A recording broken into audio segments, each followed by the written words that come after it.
Alors voilà, pour travailler l'acier, j'ai d'abord fait, ce qui paraît évident, un doctorat de sociologie à Paris, en Sorbonne, à partir de 1962. Pour financer partiellement mes études, j'étais enseignant pendant 3 ans dans un établissement parisien. Mais la vie de la capitale, ses odeurs, ses promiscuités, ses heures de métro, l'uniformité, la morosité des personnes, des Parisiens m'ont convaincu qu'il me fallait quitter cette ville et faire enfin ce que je souhaitais, c'est-à-dire abandonner la craie du tableau noir pour le chalumeau à gaz. J'ai pu faire une thérapie de Paris en trouvant une voûte en ruine au pied des Cévennes, mais sans eau, sans toit, ni électricité. Après 2 ans, cependant, j'ai dû me résoudre à rejoindre un peu la civilisation pour travailler avec l'électricité. Il faut l'avouer, elle est incontournable dans le travail du métal. Une autre ruine au cœur du village m'attendait. Malgré son absence de toit et sa végétation luxuriante à l'intérieur, j'en suis tombé amoureux. Bien sûr, il y faisait froid. Avec des bouts de fer récupérés à droite et à gauche, je me suis fabriqué une cheminée. Celle-là, c'était en 1968. Après avoir participé un peu à la Révolution à Paris pour faire un break, j'ai appris la chaudronnerie en réalisant des objets, des sculptures et en essayant d'en vivre.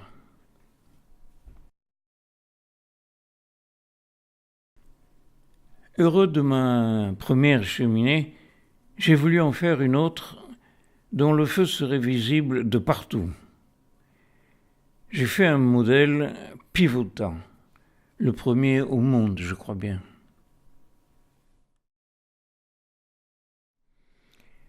J'en ai fabriqué 2 la première année, puis 4 l'année suivante.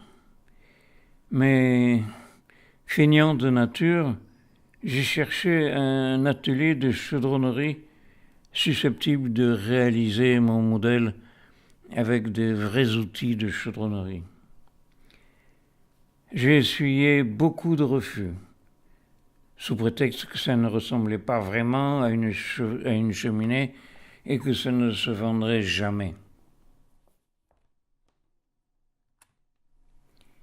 Enfin, à Cavaillon, dans le Vaucluse, un entrepreneur courageux a accepté de réaliser mon modèle, Daniel Fournier. C'est avec lui que l'histoire a vraiment pris forme. Et le temps est passé. De nombreux modèles ont été créés, dont le Pax Focus, choisi dans un concours international pour le pays du soleil levant. Il s'agissait de le loger en 1989 dans un immeuble de 300 appartements à Atami, le Saint-Tropez japonais. Ensuite, en 1990, plus d'une centaine d'un autre modèle créé pour l'occasion, les Dofocus, furent installés dans un autre immeuble prestigieux, tous ces modèles devant répondre à de très dures exigences normatives, anti-typhon et parasismiques. Les prochaines années furent difficiles, mais en 1996, le Centre Pompidou, avec Xavier Veillant, m'a proposé d'exposer le gyrofocus dans des musées à Bordeaux, à Grenoble, à New York, au Guggenheim. Depuis sa création, Focus a toujours été soutenu, encouragé par les architectes et les prescripteurs internationaux, dont Isai Miyake, Fukio Taniwaki, Enzo Piano ou Norman Foster. Ces prescriptions sont, à l'évidence, à la base du développement international de Focus et je veux vraiment les en remercier ici. Une centaine de collaborateurs composent aujourd'hui le groupe Atelier Dominique Imbert, dont de l'ordre de 70 à l'usine de fabrication à Cavaillon dans le Vaucluse, dont nous avons dû faire l'acquisition, et une trentaine au siège de l'entreprise à Vieux-le-Fort, à 25 km au nord de Montpellier. Le refus de la délocalisation reste pour moi et les dirigeants actuels une constante morale. En 2009, 40 ans après sa création, mon modèle a gagné un concours international de design auquel notre correspondant italien l'avait inscrit.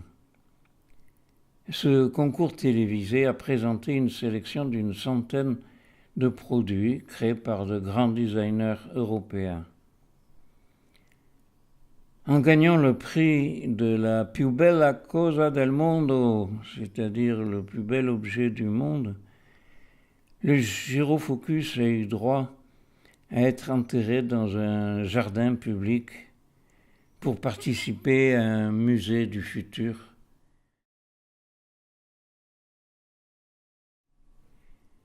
Le groupe Atelier Dominique Imbert dépasse aujourd'hui les 10 millions d'euros. Il s'approche des 3000 modèles par an, de 60 000 modèles depuis la création et de 65% de ventes à l'exportation.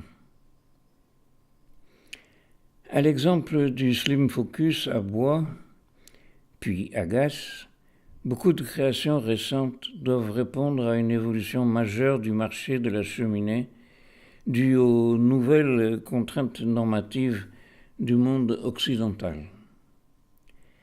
La production évolue en conséquence vers une augmentation de foyers spécialement adaptés à un usage en extérieur.